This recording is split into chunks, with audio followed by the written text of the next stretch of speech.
सभी का warm welcome है Y D your English tutor पे। आज की क्लास को शुरू करेंगे इन पिक्चर्स के साथ। इलेक्ट्रिक व्हीकल्स में इंडिया में आपने सुना होगा या देखा होगा न्यूज़ में आग लग रही है। तो क्या रीजंस हैं इसके पीछे, कैसे रोका जा सकता है? नो शॉर्ट सर्किट्स, आज सुबह का द हिंदू का सेकंड एडिटोरियल पढ़ने वाले हैं। बहुत ही प्यारा लिखा हुआ इंटरेस्टिंग सा आर्टिकल है। ये आपका आज का क्विज़ है। इस आर्टिकल में जो भी ग्रामर, वोकैबलरी, कॉम्प्रिहेंशन जो भी आप सीखोगे अगले आधे घंटे में इस क्विज़ पे आपको अप्लाई करना है। 6 क्वेश्चन हैं आपके सामने। एक ट्राई आप इसको अभी भी दे सकते हो, क्लास के लास्ट में इसका सोल्यूशन मैं करवा दूंगा। चलिए अभी शुरू करते हैं क्लास को। आइए कुछ नया।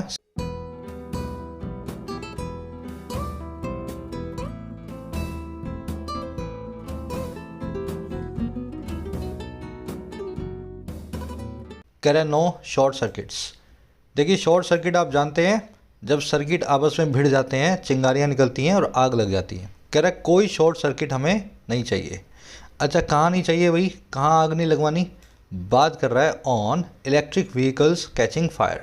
इंडिया में जो इलेक्ट्रिक व्हीकल्स हैं, बिजली से चलने वाले व्हीकल्स हैं, इनके फायर कैच करने की बात हो रही है, इनमें आग लगने की बात हो रही है। कैच फायर एक फ्रेज होता है इंग्लिश में, इसका मतलब होता है आग लगना, है ना। कैच फायर मतलब आग लगना।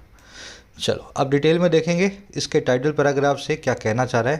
कह रहा है safety is an imperative and should be built into the cost and utility of electric vehicles. कह रहा है सेफ्टी जो है ना, सुरक्षा, ये एक इम्पेरेटिव है।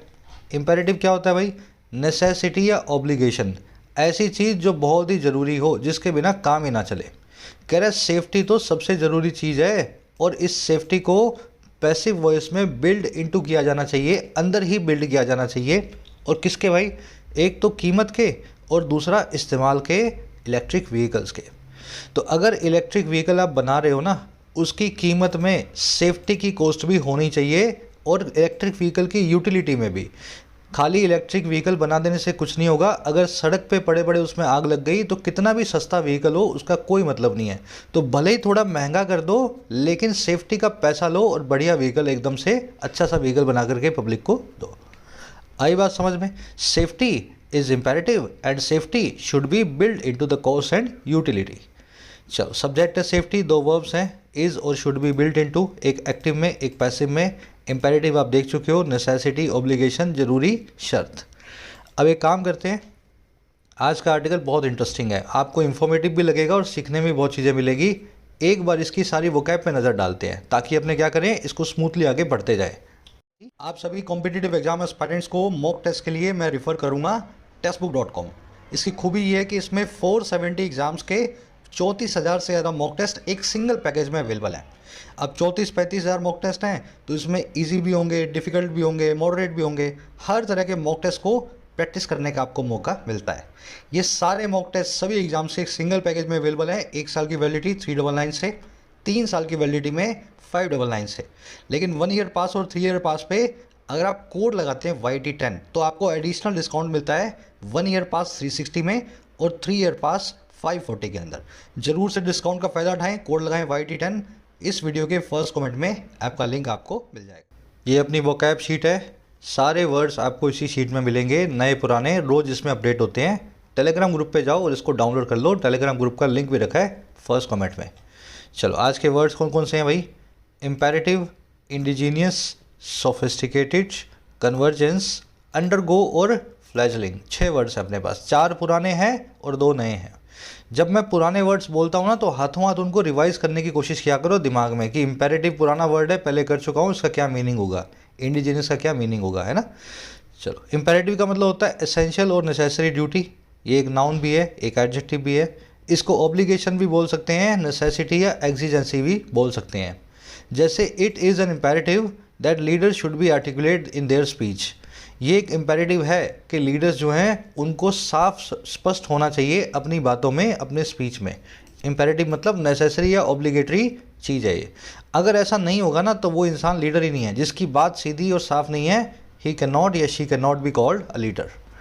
चलिए, तो ये वर्ड आज आप आर्टिकल में देख चुके हैं, आगे फिर से आएगा। इंडिजीनियस, इसका मतलब होता है लोकल या नेटिव। इस वर्ड को मैंने आपको जोड़ के बताया था इंडिया से। हर वो चीज़ इंडिजीनियस है जो इंडिया में बनी है। हमारे लिए इंडिजीनियस है। अब मान लो आप अमेरिका के नागरिक हो तो हर वो चीज़ इंडिजीनियस है जो अमेरिका में बनी है। तो अपने इंडिया में रहते हैं तो अपन ने इसको निमोनिक बना के समझा हुआ है, इंडिया जीनस मतलब इंडिजीनियस, जो इंडिया में बनी है हमारी लोकल है indigenous. Kangaroos are indigenous to Australia, kangaroo जो हैं इंडिजीनियस हैं, लोकल हैं ऑस्ट्रेलिया के। इसको एबोरिजिनल या हैबिटेंट या नेटिव भी बोलते हैं इंडिजीनियस को। आज इस वर्ड को आज आप आर्टिकल में देखेंगे। सोफिस्टिकेटेड, सोफिस्टिकेटेड का मतलब होता है रिफाइंड, बहुत ही एडवांस्ड। जैसे कोई आदमी गांव से शहर में आ गया तो क्या बन गया, वो सोफिस्टिकेटेड हो गया। उसको उठना बैठना बोलना पढ़ना लिखना हर चीज़ वो सीखने लगा तो वो सोफिस्टिकेटेड बन गया।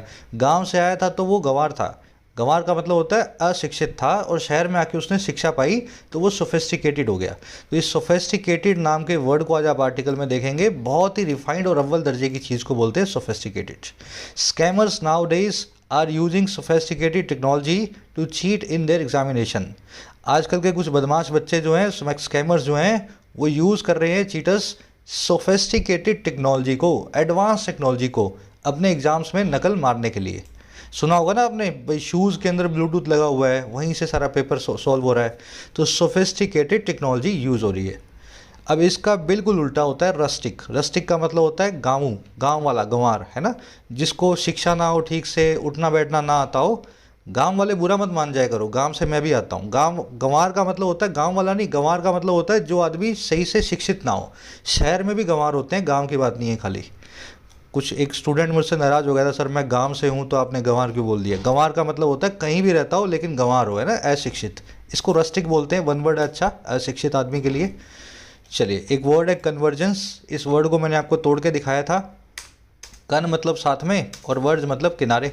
दो चीज़ों के, तीन चीज़ों के किनारे जब एक साथ मिल जाते हैं तो वो चीज़ें क्या होती हैं, अग्रीमेंट में आ जाती हैं। वो चीज़ें मर्ज हो जाती हैं, एक दूसरे में समा जाती हैं।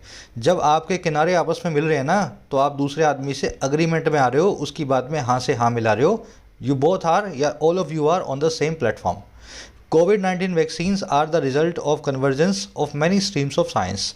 कोविड वैक्सीन जो हैं वो एक नतीजा हैं मिलन का, कन्वर्जेंस का, मर्जिंग का, एग्रीमेंट का, विज्ञान की कई शाखाओं के। इसमें बायोलॉजी भी आ गई, फिजिक्स भी आ गई, मेडिसिन भी आ गई, सारी चीज़ें मिला करके, सारी शाखाओं ने कन्वर्ज करके कोविड की वैक्सीन्स को जन्म दिया है। ठीक है, ये वर्ड याद रहेगा ना। इसका बिल्कुल उल्टा होता है एंटोनिम डाइवर्जेंस। लिख देता हूँ यहाँ पे मैं, डाइवर्जेंस। ठीक है, पहले तो चीज़ें साथ में थी लेकिन अब अलग अलग दिशाओं में चलने लगी, डाइवर्ज होने लगी। चलो नेक्स्ट वर्ड है अंडर गो। अंडर मतलब नीचे, गो मतलब जाना, किसी चीज़ के नीचे से होके गुजरना, किसी चीज़ को एक्सपीरियंस करना या गो थ्रू होना। Selected candidates will undergo a physical examination before joining. Select हुए हुए कैंडिडेट्स गुजरेंगे, अंडरगो होंगे, गो थ्रू होंगे, एक्सपीरियंस करेंगे एक फिजिकल एग्जामिनेशन को ज्वाइनिंग से पहले। तो किसी भी चीज़ के, समझ गए ना, गो थ्रू होते हो जब किसी चीज़ से, तो आप अंडरगो होते हो। जैसे आपको ट्रेनिंग मिल रही है आपके स्कूल में, ऑफिस में, तो आप बोल सकते हो आई एम अंडरगोइंग या I have been undergoing such a training, जो भी ट्रेनिंग का नाम है, जिस भी टाइप की, है ना। चलो, ये नया वर्ड है अंडरगो। लास्ट वर्ड है फ्लैजलिंग। इस वर्ड को याद करना हो, चलो मैं आपको अभी याद करवाता हूँ, एक सेकंड रुको। यहाँ लिख देते हैं अपने फ्लैजलिंग।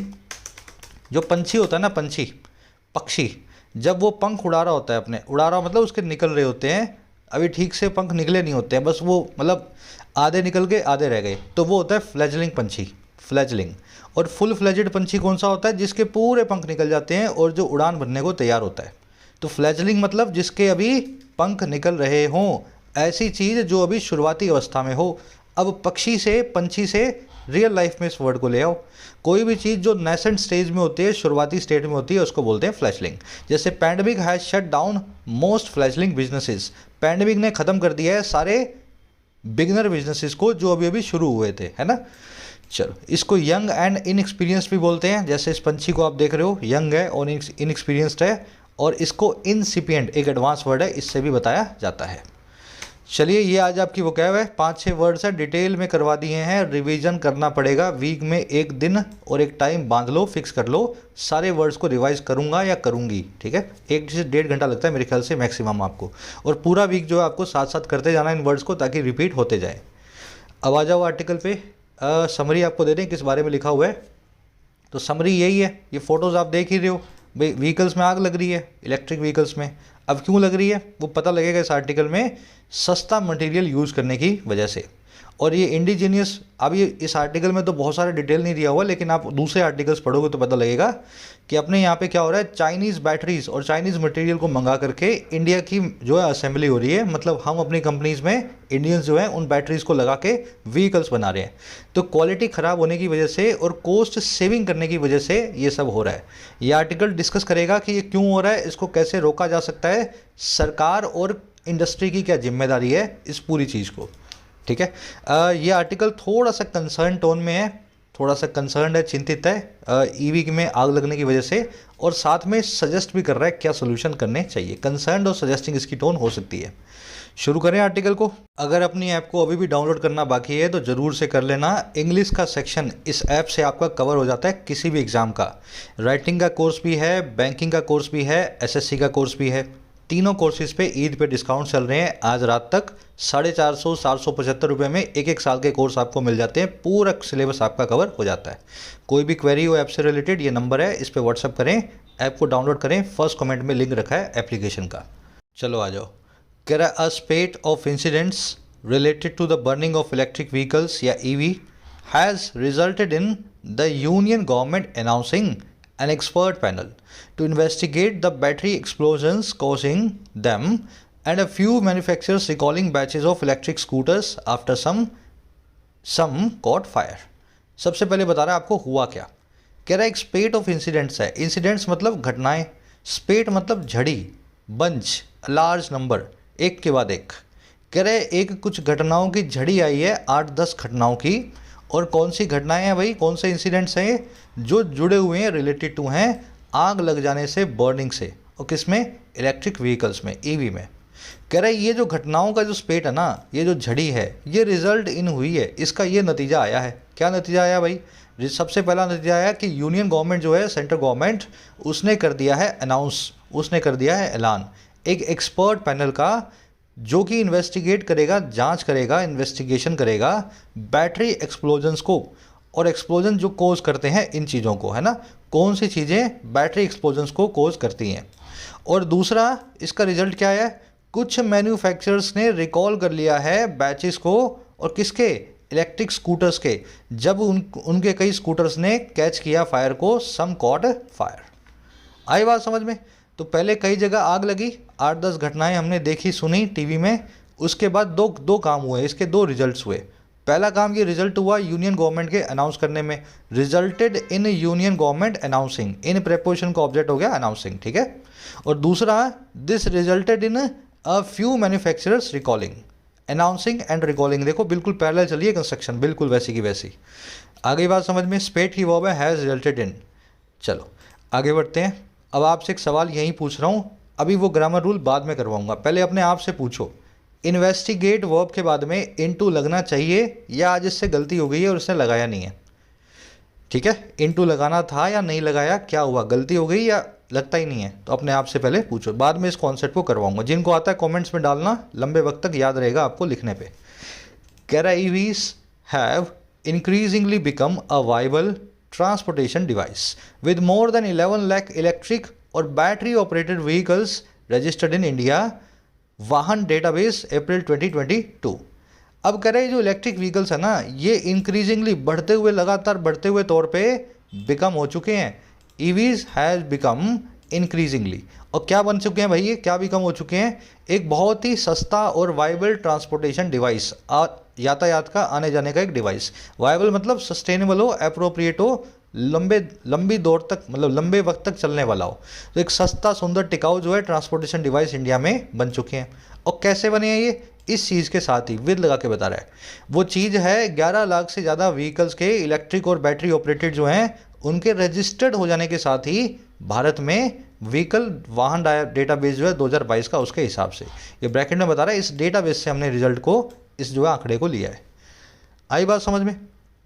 तो 11 लाख ईवीज इंडिया में रजिस्टर हो चुकी हैं, और बिना रजिस्टर के चाइनीज़ तो आप पूछो ही मत कितनी चल रही हैं।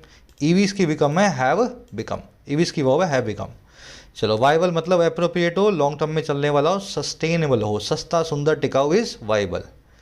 कह रहा the increase in the utilization of EVs has also been largely helped by the significant reduction in the cost of lithium ion batteries that have fallen by an estimated 89% since 2010।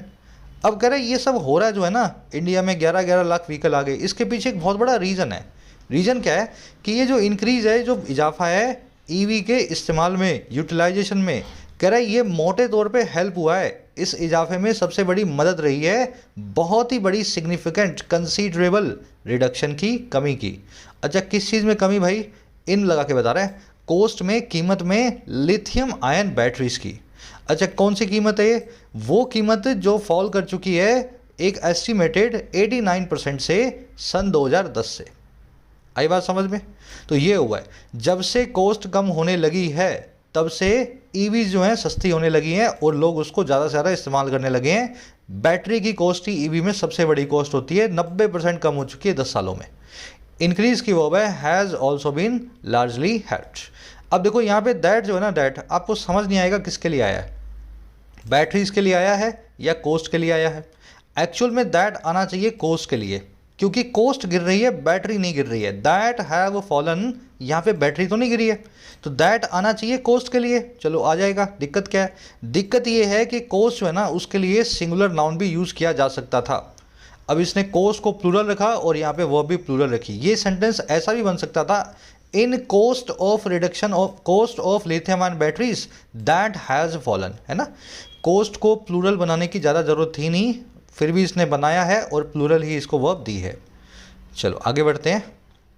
कह रहा है with climate change concerns driving governments, including India's, to incentivize the shift to EVs. Their manufacture for commercial use has undergone an acceleration with an increase in indigenous companies in Indian market as well. अब देखो, ये जब cost कम हुई तो India में industry कैसे खड़ी हुई ईवी की? कह रहा है के साथ ही विद क्लाइमेट चेंज के जो कंसर्न्स हैं, ग्लोबल वार्मिंग की जो चिंताएं हैं, कह रहे हैं इन चिंताओं के ड्राइव कर देने के साथ ही, पुश कर देने के साथ ही सरकारों को, जैसे ही सरकारों को इस चीज़ के लिए पुश किया गया कि ग्रीन एनर्जी को अपनाओ, और कह रहा है इसमें शामिल है इंडिया की भी, इंक्लूडिंग इंडियाज़ गवर्नमेंट। और किस काम के लिए पुश किया गया कि आप इंसेंटिवाइज करें, आप एनकरेज करें, इंसेंटिव दें, बढ़ावा दें शिफ्ट की तरफ, बदलाव की तरफ, इलेक्ट्रिक व्हीकल्स की तरफ। कह रहा है इस काम के होने के साथ ही हुआ क्या? कह रहा है इनका जो मैन्युफैक्चर है, इनका जो निर्माण है, इनका जो प्रोडक्शन है, और किस लिए? कमर्शियल यूज़ के लिए। कह रहा है ये अंडरगो हो चुका है, हैज़ अंडरगोन, ये गो थ्रू हो चुका है, एक्सपीरियंस कर चुका है एक एक्सेलरेशन को, एक तेज़ी को। और कैसे इसने अंडरगो किया है? ये एक्सेलरेशन इसने अनुभव किया है, अंडरगो किया है एक इंक्रीज़ के साथ ही, इजाफे के साथ ही इंडिजीनियस कंपनीज़ में, लोकल कंपनीज़ में, और कहाँ पे? इंडियन मार्केट में भी, इंडियन मार्केट्स एज वेल। तो दुनिया भर की सरकारों को पुश मिल रहा है कि आप इलेक्ट्रिक व्हीकल्स को अपनाओ, इनको इंसेंटिवाइज करो। जैसे ही भारत की सरकार को भी पुश मिला और भारत में इंडस्ट्री खड़ी हो गई एक इंडिजीनियस कंपनीज की, इनका कमर्शियल यूज़ बड़े स्केल पे इंडिया में होने लगा है। आप ध्यान नहीं दे रहे हो, लेकिन अगर आप बसेस देखोगे ना, सरकारी बसेस, कौन सी वाली? जो सिटी में चलती हैं, BRTS में ज़्यादातर बसेज आपको, जैसे अहमदाबाद है, जयपुर है, दिल्ली है, आपको वहाँ मिलेंगी ईवीज़। तो ये ईवीज़ जो है हमारी नाक के नीचे चल रही है, हमें पता नहीं है, सरकारें इनको जानबूझ करके कमर्शियल यूज़ में इस्तेमाल ले रही हैं। चलो, मैन्युफैक्चर की वर्ब है हैज़ अंडरगोन। अंडरगो का मतलब होता है गो थ्रू होना, बी सब्जेक्टेड टू होना, किसी चीज़ के नीचे से निकलना, एक्सपीरियंस करना। एक्सेलरेशन मतलब तेज़ी। गाड़ी में भी एक्सेलरेशन देते हो, एक्टिवा में, आपकी स्कूटर में, आपकी बाइक में, तो कैसे भागती है वो? एक्सेलरेशन मतलब तेज़ी। इंडिजीनियस आप समझ चुके हो, इंडिया से कनेक्ट कर लेना, लोकल हो, नेटिव हो, अबॉर्जिनल हो, हैबिटेंट हो कहीं का, तो वो उसको बोलते हैं इंडिजीनियस। चलो, ये मतलब हो गया लोकल कंपनीज। कह रहा है the enhanced use of EVs and utilization of the underlying technology is welcome, as despite the institution of fuel emission norms and building these into fossil fuel driven vehicles, the shift to EVs from petrol and diesel once is expected to gain significant net environmental benefits। अब कह रहे ये सब अच्छी बात ही तो है, cost कम हुई, 11 लाख रजिस्टर हो गए, दुनिया भर की सरकारों को पुश मिला, तो कह रहा है ये जो इन्हांस्ड यूज़ है ना, ये जो इस्तेमाल है बढ़ा हुआ, किसका? ईवीज़ का, इलेक्ट्रिक व्हीकल्स का। और जो यूटिलाइजेशन है, जो इस्तेमाल है, जो यूटिलाइजेशन का मतलब होता है किसी चीज़ को अच्छे से इस्तेमाल में लेना, फ़ायदा लेना। कह रहा है जो फ़ायदा लेने का काम है, यूटिलाइज करने का काम है ईवीज़ की अंडरलाइंग टेक्नोलॉजी को, ऐसी टेक्नोलॉजी को जिस पे ईवी अंडरलाई करती है, वो टेक्नोलॉजी जो ईवी के बेस में है अंडरलाई कर रही है। अंडर मतलब नीचे, लाई मतलब पड़े होना। तो ईवी टेक्नोलॉजी का जो इस्तेमाल है और व्हीकल्स का जो इस्तेमाल है, कह रहा अपने आप में बड़ी वेलकम चीज़ है, हम सब इसका स्वागत करते हैं। अब क्यों करते हैं भाई? कह रहा एज, क्योंकि, कह रहा क्योंकि बावजूद डिस्पाइट इंस्टीट्यूशन के फ्यूल इमिशन नॉर्म्स को, इंस्टीट्यूशन का मतलब होता है ले आउट करना, किसी चीज़ को इस्टेब्लिश करना, कह रहा बावजूद इस्टेब्लिश कर देने के धुआं निकलने की नॉर्म्स को, व्हीकल से फ्यूल इमिशन की नॉर्म्स को, और बिल्ड कर देने का इन नॉर्म्स को फॉसिल फ्यूल ड्रिवन व्हीकल्स में, ऐसे व्हीकल्स में जो फॉसिल फ्यूल से ड्राइव होते हैं, पेट्रोल, डीजल और सीएनजी पे चलते हैं। कह रहा बावजूद इस सब के हुआ क्या, जो शिफ्ट है ना ईवीज की तरफ पेट्रोल और डीजल वाले व्हीकल से, कह रहा है वो एक्सपेक्टेड है कि वो गेन करेगा, वो ऑब्टेन करेगा बहुत ही ज़्यादा नेट एनवायरमेंटल बेनिफिट्स को। आई बात समझ में? तो इसलिए हम सब इसका वेलकम करते हैं, है ना। हमने बहुत सारी फ्यूल इमिशन की नॉर्म्स बनाई हैं, कितना धुआं आपकी गाड़ी छोड़ेगी उसका पोल्यूशन कार्ड भी बनाएंगे। कह रहे बावजूद उसके भी जो ईवी की तरफ हम जो घूम रहे हैं ना, जो शिफ्ट कर रहे हैं, इसका तो कोई जवाब ही नहीं है, कोई फ्यूल इमिशन नॉर्म इसके सामने टिकती नहीं है। इससे तो बहुत ही ज़्यादा फायदा होने वाला है, and we welcome this technology. Use and utilize की वर्ब है इज़। अब आप पूछोगे कैसे हो गई, इसी को पता लिखने वाले को। The use of EV and utilization of technology is की जगह इसने आर लिखना चाहिए था टेक्निकली, लेकिन इसको लगा कि ये दोनों सिंगुलर आइडिया को बताते हैं, जैसे time and tide, science and technology, shelling and firing, drinking and driving, याद है ना वो सारे आपको कॉन्सेप्ट्स। तो यूज एंड यूटिलाइजेशन को भी इसने अपने हिसाब से अपने घर से ही सिंगुलर आइडिया मान के सिंगुलर वर्ब दे दी है। पेपर में ऐसा फ्रेज आपको मिले तो आप उसको सिंगुलर नहीं प्लूरल वर्ब देने की कोशिश करें, है ना। अंडरलाई करना मतलब जो आधार में होना, बेस में होना, जो अंडर मतलब नीचे, लाई कर रहा हो, आधार में हो, अंडरलाइंग। डिस्पाइट मतलब बावजूद, इसके बाद ऑफ ना लगाएं। इंस्पाइट भी बावजूद होता है, उसके बाद ऑफ हमेशा आता है। इंस्टीट्यूशन मतलब किसी चीज़ को इस्टेब्लिश करना। शिफ्ट की वर्ब है इज एक्सपेक्टेड। सिग्निफिकेंट मतलब बहुत ज़्यादा। चले आगे बढ़े। वर्ड फॉर वर्ड सारे सेंटेंसेस को ब्रेक कर रहा हूँ, है ना। कर but it must also be remember that the lithium ion batteries packs that form the core of the technology are sophisticated devices and there should be no compromise on the inbuilt safeguards। कह रहा अब ये सब ठीक है, लेकिन एक चीज़ आप भूल गए। कह रहा ये चीज़ भी याद रखी जानी चाहिए, it must also be remembered that, वो ये कि जो लिथियम आयन बैटरीज पैक होते हैं, ये वो बैटरी पैक जो फॉर्म करते हैं, जो बनाते हैं आधार को, बेस को, कोर को, इस पूरी ईवी टेक्नोलॉजी के। कह रहे ये बैटरी पैक्स जो हैं बहुत ही सोफिस्टिकेटेड डिवाइस है, बहुत ही रिफाइंड डिवाइस है ना। चाइनीज़ डिवाइस से काम नहीं चलेगा, आपको अच्छा डिवाइस बनाना पड़ेगा। कह रहा और हमारा कोई भी कॉम्प्रोमाइज़ नहीं होना चाहिए, कोई भी समझौता नहीं होना चाहिए। और किस चीज़ पे भाई? कॉम्प्रोमाइज़ ऑन नहीं होना चाहिए इन बिल्ड सेफगार्ड्स पे, ऐसे सेफगार्ड्स पे, ऐसे महफूज करने के टूल्स पे जो इन बिल्ड होते हैं इस बैटरी के अंदर। तो पूरा सामान आपको बैटरी में डालना पड़ेगा, ऐसा ना हो कि बैटरी सस्ती बनाने के चक्कर में आपकी बैटरी फट जाए, जैसे फट रही है आजकल इंडिया की रोड्स पे। तो इट की वर्ब है must be remembered. Lithium ion PACS की वर्ब है आर। दैट की वर्ब है फॉर्म। दैट आया है लिथियम आयरन पैक्स के लिए रिलेटिव प्रोनाउन, इसलिए एंटीसीडेंट प्लूरल तो वर्ब भी प्लूरल। कोर का मतलब होता है बेसिस या आधार। सोफिस्टिकेटेड, रिफाइंड, एडवांस्ड देख चुके हो ना, इसका बिल्कुल उल्टा होता है रस्टिक, गंवारू, गंवार। कॉम्प्रोमाइज़ की वर्ब है शुड बी, देयर से क्लोज शुरू हुआ है, इसलिए वर्ब के बाद में सब्जेक्ट यानी कॉम्प्रोमाइज़ को रखा गया है। जिस भी चीज़ पे कॉम्प्रोमाइज़ करते हैं, समझौता करते हैं, ऑन लगा के बताया जाता है। Compromise on safeguards. सेफगार्ड मतलब ऐसे गार्ड्स जो आपको सेफ रखें, ऐसे टूल्स जो आपकी प्रोटेक्शन के लिए होते हैं। इन बिल्ट मतलब अंदर ही बने हुए होते हैं, बैटरी के अंदर होते हैं, बिल्ट विद इन होते हैं, बैटरी का पार्ट है, इनहेरेंट है। चलो आगे बढ़े। अब दो कॉन्सेप्ट्स अपने हो गए यहाँ पेंडिंग, पहले एक यहाँ पे है और एक ऊपर छोड़ के आए हैं। पहले ऊपर वाले पे आ जाओ। ये इन्वेस्टिगेट क्या होता है मैंने आपसे पूछा था, इसके बाद इनटू लगता है या नहीं लगता? तो सर इसके बाद इनटू नहीं लगता है। अब किसके बाद लगेगा इनटू? ये सारे मैं आपको फ्रेज दिखा देता हूँ। देखो ये फ्रेजेस देख रहे हो, इन्वेस्टिगेट एक वर्ब है, नो प्रीपोजिशन आफ्टर इट।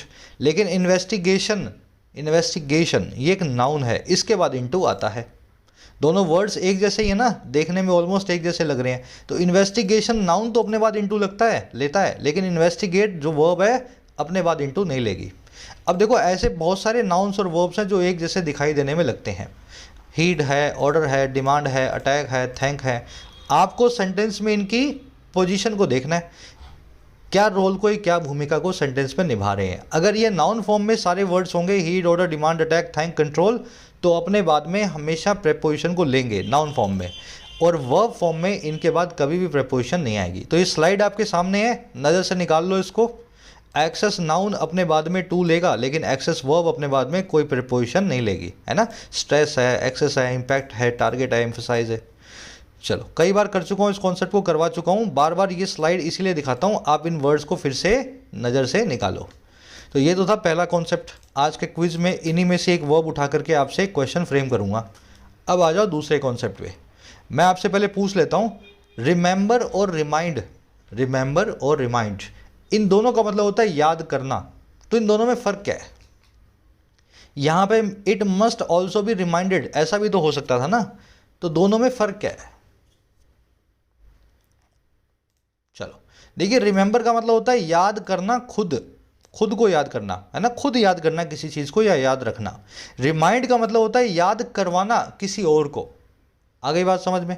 जब कोई चीज़ खुद याद करने की कोशिश करोगे, मैं पूछूंगा यार मेरा आपके नंबर कितने थे 10वीं क्लास में, आप याद करने बैठ गए कि यार मेरे नंबर इतने थे इतने, तो आप जो है रिमेंबर कर रहे हो। लेकिन अगर मैं आपको कोई चीज़ रिमाइंड करवाऊँ कि यार ऐसा कर लो वैसा कर लो, अगर कोई चीज़ याद करवाऊँ, तब रिमाइंड नाम की वर्ब को यूज़ करूँगा। प्रैक्टिकली बता देता हूँ सेंटेंसेज में कैसे यूज़ करना है। कैंडिडेट्स शुड रिमेंबर या remind to carry their ID card to the examination. Candidates को याद रखना चाहिए या याद रखवाना चाहिए अपने ID कार्ड को कैरी करना एग्जामिनेशन हॉल में। तो कैंडिडेट्स खुद याद करेंगे या याद रखवाएंगे। अरे भाई याद करेंगे, खुद याद रखना है, खुद का ID कार्ड है और खुद ही लेके आना है, तो शुड रिमेंबर। बस यही कॉन्सेप्ट है ना। तो आपको सेंटेंस को देखना होगा और रिक्वायरमेंट पहचाननी होगी, रिमेंबर की है या रिमाइंड की है। एक सेंटेंस और बना लें, दिस पिक्चर रिमाइंड्स मी या remembers me of my school days. ये पिक्चर मुझे याद दिलाती है मेरे स्कूल डेज की। याद करवा रही है, हालांकि मुझे ही करवा रही है, लेकिन पिक्चर याद करवा रही है मुझे। आ रही है बात समझ में। मैं खुद याद नहीं कर रहा हूँ, मैं रिमेंबर नहीं कर रहा हूँ स्कूल डेज को, पिक्चर याद करवा रही है।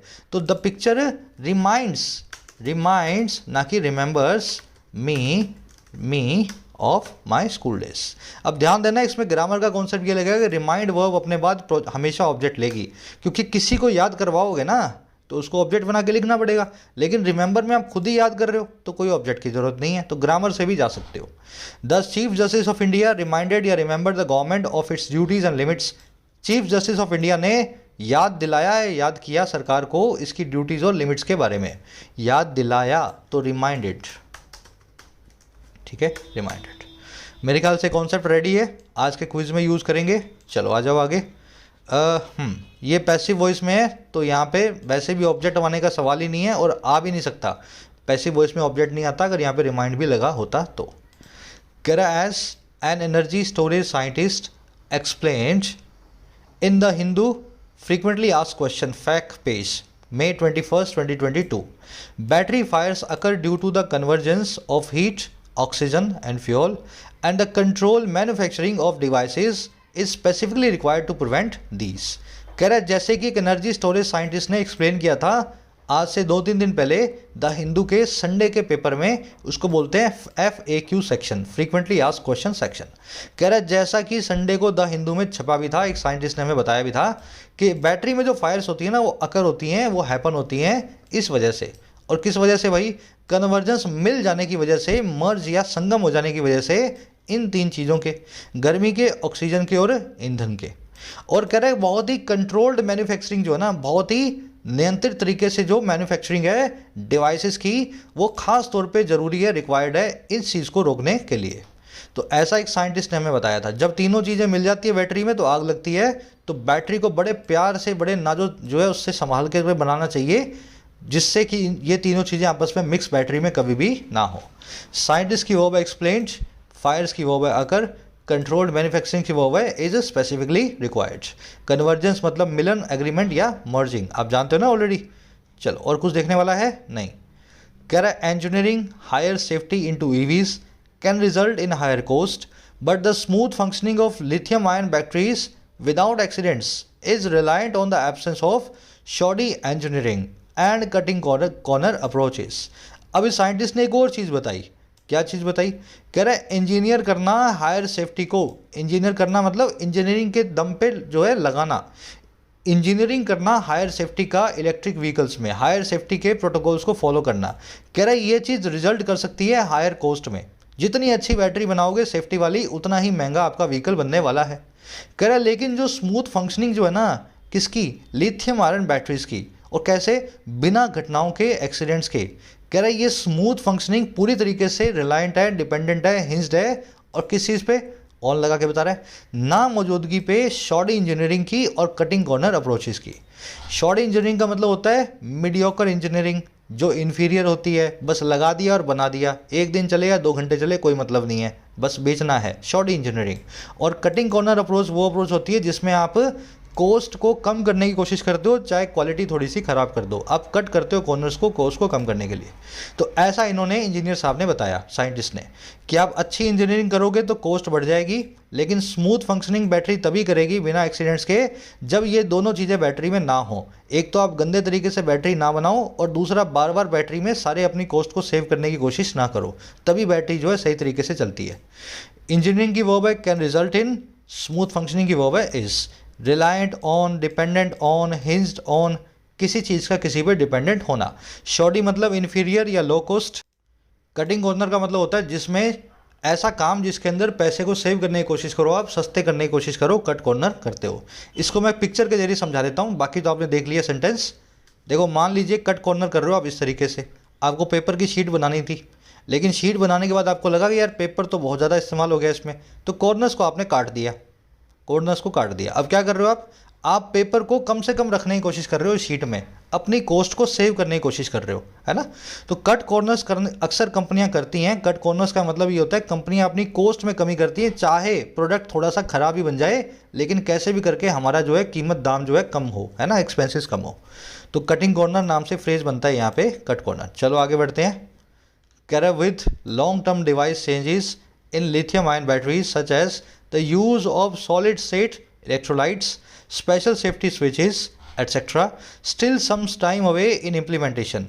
The onus is on manufacturers and regulators to ensure that testing and certification standards related to battery management systems such as devices that prevent accidental shorting of cells and thermal management solutions among others are met in existing EV systems and supply chains. आज के article की खूबी यही है कि ऐसे लंबे लंबे सेंटेंस बनने के बावजूद बहुत ही सिंपल से सेंटेंस है ना, बहुत ही सिंपल। देखो कैसे, करेक्ट के साथ ही विद, और किस चीज़ के भाई? लॉन्ग टर्म डिवाइस चेंजेस के, लंबी दौड़ में, लंबे टर्म में डिवाइस में जो बदलाव आएंगे, और किसके? लिथियम आयन बैटरीज के। अब कौन कौन से चेंजेस हैं जो लॉन्ग टर्म में आएंगे आज से 20, 25, 30 सालों बाद, 50 साल बाद? जैसे कि पहला चेंज है इस्तेमाल में आना सॉलिड स्टेट इलेक्ट्रोलाइट्स का और स्पेशल सेफ्टी स्विचेस का। कह रहा है जैसे ये दोनों चीज़ें एक्सेट्रा, कह रहा है इन सब चीज़ों के लॉन्ग टर्म चेंजेस के अभी भी स्टिल थोड़ा दूर होने के साथ ही अपने इम्प्लीमेंटेशन में, अपने अमलीकरण में। तो ये सब चीज़ें बाहर तो आ चुकी होंगी, टेस्ला वेस्ला की कार में तो मिल जाएंगी, लेकिन इंडिया में अभी स्कूटर के अंदर आपको लगाने में भी बहुत टाइम लगेगा, ये बहुत महंगी चीज़ें हैं। कह रहा है इन सब ताम झाम के अभी भी दूर होने के साथ ही हुआ क्या, कोमा लगा के बता रहे। कह रहे जो ऑनर्स है, जो रिस्पॉन्सिबिलिटी है, जो जिम्मेदारी है, वो है हमारे मैन्युफैक्चरर्स की और रेगुलेटर्स की, ईवी बनाने वाली कंपनियों की और सरकार के रेगुलेटर्स की। और किस चीज़ की जिम्मेदारी है भाई? ऑनर्स किस चीज़ का है कि इंश्योर करें, पक्का करें दैट इस चीज़ को कि टेस्टिंग और सर्टिफिकेशन की जो स्टैंडर्ड्स हैं, और किससे जुड़े हुए भाई? जो रिलेटेड टू हैं बैटरी मैनेजमेंट सिस्टम के, जैसे कि डिवाइसेस, वो डिवाइसेस जो प्रिवेंट करते हैं एक्सीडेंटल शॉर्टिंग को सेल्स में एक्सीडेंटल आग लगने को। तो ऑनर्स यही है मैन्युफैक्चरर पे, रेगुलेटर्स पे, कि वो पक्का करें कि ये वाले स्टैंडर्ड्स जो इस टाइप के हैं, है ना, जो कि एक्सीडेंटल शॉर्टिंग को रोकते हैं, ऐसे डिवाइसेस, जो थर्मल मैनेजमेंट सोल्यूशन है, अमंग अदर्स दूसरी कई चीज़ों में। कह रहा है ये सारे स्टैंडर्ड्स इस तरह के ये मीट किए जाते हैं पैसिव वॉइस में, आर मेट, हाल में बनने वाले ईवी सिस्टम्स में और सप्लाई चेन्स में। सेंटेंस बहुत आसान था, लेकिन आपको पीस बाय पीस पढ़ना था। तो कह रहे इन सब चीज़ों के दूर हो जाने के साथ ही सारी जिम्मेदारी रेगुलेटर्स की है कि ये सारे स्टैंडर्ड्स ये मीट किए जाएं एग्जिस्टिंग सिस्टम में। और ये स्टैंडर्ड हैं बैटरी मैनेजमेंट सिस्टम से जुड़े हुए, जैसे कि वो डिवाइसेस जो एक्सीडेंटल शॉर्टिंग को रोकते हैं और थर्मल मैनेजमेंट सॉल्यूशंस और भी कई चीज़ें दूसरी उनमें से एक है ये दोनों चीज़ें अमंग अदर्स। कह रहे सारे के सारे मीट होने चाहिए। अब पूरा ब्रेक करके सेंटेंस मैंने आपको बता दिया, ऐसे इंग्लिश में बनता है। ऑनर्स की वर्ब है इस, ऑनर्स का मतलब होता है रिस्पॉन्सिबिलिटी। इस वर्ड को आप ब्रेक करके देख लो, ऑन मतलब ऊपर, अस मतलब हमारे ऊपर जो है वो हमारी रिस्पॉन्सिबिलिटी है, ऑनर्स मतलब जिम्मेदारी। स्टैंडर्ड्स की वर्ब है आर मेट, दैट की वर्ब है प्रिवेंट, दैट आया डिवाइसेस के लिए। बढ़े आगे, कह रहा है union transport minister Gadkari has said that ministry of road transport will issue guidelines for EVs which would include test for compliance with safety specific safety norms. तो हमारे यूनियन ट्रांसपोर्ट मिनिस्टर हैं गडकरी साहब, ये भी कह चुके हैं कि मिनिस्ट्री ऑफ रोड ट्रांसपोर्ट जो है, इनकी जो मिनिस्ट्री है ये इशू करने वाली है गाइडलाइंस को ईवी व्हीकल्स के लिए, जो कि इंक्लूड करेगा, जिसमें शामिल होगा ऐसी जांचें, ऐसी इन्वेस्टिगेशन और टेस्ट जो होंगे कंप्लायंस विद के लिए। कंप्लायंस का मतलब होता है किसी चीज़ से आप कंप्लाई कर रहे हो, उसको अडहेर या उसको फॉलो कर रहे हो या नहीं। तो टेस्ट होंगे कंप्लायंस विद करवाने के लिए, फॉलो करवाने के लिए स्पेसिफिक सेफ्टी की नॉर्म्स को। आ गई बात समझ में? तो मिनिस्टर साहब ने भी बोल दिया कि ऐसे टेस्ट ईवी में लगाएंगे ताकि व्हीकल तो ही बाजार में आए जब वो सेफ्टी की नॉर्म्स को कंप्लाई करता हो, उसके बराबर उसके हिसाब से चलता हो। इनकी वर्ब है सेट, मिनिस्ट्री की वर्ब है विल इशू। ये मिनिस्ट्री है, इसके आगे द लगा हुआ है, the ministry of road transport, R बड़ा टी बड़ा एम बड़ा, सरकारी मिनिस्ट्री है इसलिए द लगा के इसको प्रॉपर नाउन बनाया गया है। इसी तरीके से मिनिस्टर के नाम के आगे भी आपने एम बड़ा और टी बड़ा देखा होगा, यूनियन का यू बड़ा है, लेकिन बस द नहीं लगाया गया इस केस में क्योंकि मिनिस्टर का नाम आ चुका है। डेजिग्नेशन प्लस नेम द नहीं लेते हैं। विच की वर्ब है वुड इंक्लूड, विच आया है गाइडलाइंस के लिए, compliance with abidance by adherence to, किसी चीज़ को सख्ती से फॉलो करवाना। कह रहा while the regulation of fledgling albeit growing sector that has been shown a lot of promise but requires adequate safety norms to be put into place is an imperative.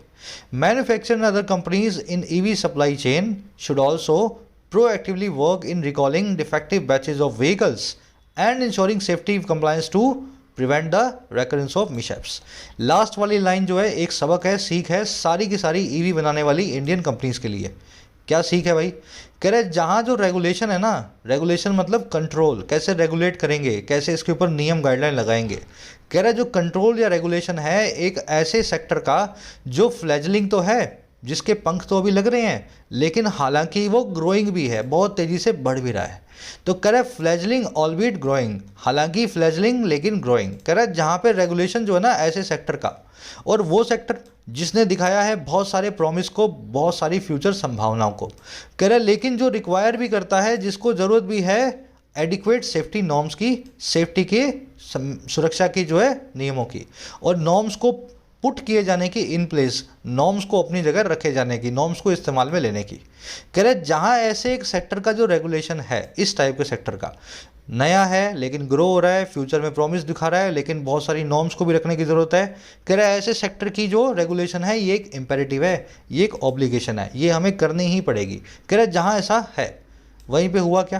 कह रहा है वहीं पे ये कंपनियों की नैतिक जिम्मेदारी है, मैन्युफैक्चरर्स और अदर कंपनीज की ईवी की सप्लाई चेन में, कि वो शुड प्रोएक्टिवली वर्क, उनको प्रोएक्टिवली वर्क करना चाहिए। प्रोएक्टिवली मतलब सामने से, बिना कहे, इन एडवांस, कहने की ज़रूरत ना पड़े, खुद से ही कर लें। कह रहा है और किस में काम करें? वो रिकॉल करने में डिफेक्टिव बैचेज ऑफ व्हीकल को वापस बुलाने में, टेक बैक करने में खराब व्हीकल्स को, ऐसे बैचेज को जो खराब इन्होंने बनाए थे। और दूसरा इंश्योर करने में, पक्का करने में सेफ्टी की एडहेरेंस को, कंप्लायंस को, ताकि वो प्रिवेंट कर सकें फिर से रिकरेंस को इन मिसहैप्स की, इन एक्सीडेंट्स की। आई बात समझ में? लंबा सेंटेंस है लेकिन आज मेरे हिसाब से सेंटेंस बड़ा इजी है अगर आप इसको ब्रेक करके पढ़ो। जहाँ जो रेगुलेशन है ऐसे एक सेक्टर का रेगुलेशन है, ये रेगुलेशन अपने आप में इम्पेरेटिव है। वहीं पे नैतिक जिम्मेदारी इन कंपनीज की है ईवी सप्लाई चेन में कि वो काम करें, और दो तरीकों में, दो चीज़ों में। पहला तरीका है प्रोएक्टिवली काम करें, आगे से बिना कहे काम करें, और काम है पुराने खराब व्हीकल्स को वापस बुलाने का, रिकॉल करने का। और दूसरा काम वो ये करेंगे कि वो पक्का करेंगे कि सेफ्टी कंप्लायंस हो, सारे काम सेफ्टी से करें वो, ताकि फ्यूचर में रीअकरेंस ना हो, फिर से अकरेंस ना हो इन मिसहैप्स की, इन मिसहैपनिंग्स की, इन एक्सीडेंट्स की। बन गया सेंटेंस। रेगुलेशन की वर्ब है इस, दैट की वर्ब है शोन, दैट आया है ग्रोइंग सेक्टर के लिए। अच्छा, दैट की दूसरी वर्ब है रिक्वायर्स। इन प्लेस मतलब अपनी जगह पे, इम्पेरेटिव मतलब नेसेसरी ऑब्लिगेशन। मैन्युफैक्चरिंग कंपनीज की वर्ब है should work in recalling and should work in ensuring. Proactively मतलब बिना कहे, इन एडवांस। डिफेक्टिव मतलब खराब, फॉल्टी, मॉल फंक्शनिंग। मिसहैप्स मतलब एक्सीडेंट, मिस प्लस में हैपनिंग, गलत घटना को बोलते हैं मिसहैप, है ना। ऐसी हैपनिंग जो मिस हो, जो गलत हो, एक्सीडेंट को बोलते हैं मिसहैप। रीअकरेंस मतलब फिर से अकर होना, री प्लस में अकरेंस, री प्लस में अकरेंस इज रिकरेंस। चलो यही रैपअप करें आज के सेशन को। इंटरेस्टिंग आर्टिकल है, मेरे ख्याल से बहुत इंफॉर्मेटिव भी लगा होगा आपको और बहुत इजी भी था। लंबे सेंटेंस थे, लेकिन यही होता है, लंबे सेंटेंस होने के बावजूद भी अगर आप ब्रेक करना जानते हो, कितना भी बड़ा सेंटेंस हो, क्या फ़र्क पड़ता है आपको, है ना, सब चंगा सी। अब ये आपका क्विज है आज का। भाई पहले तो बता दो अनरिफाइंड और रॉ को क्या बोलते हैं, है ना, गवारू को क्या बोलते हैं। चारों में से सही वर्ड आपको आना चाहिए, वन वर्ड है। और फर्स्ट में आपसे पूछा है फ्लैजलिंग क्या होता है, तो वो पंछी की फ़ोटो मैंने आपको दिखाई थी, फ्लैजलिंग करके दिखाया था ना एक पंछी आपको मैंने, तो उस पंछी को देख लेना और फ्लैजलिंग बता देना, फ्लैजलिंग किसको कहते हैं। कहाँ गया वो, आ ही नहीं रहा यार,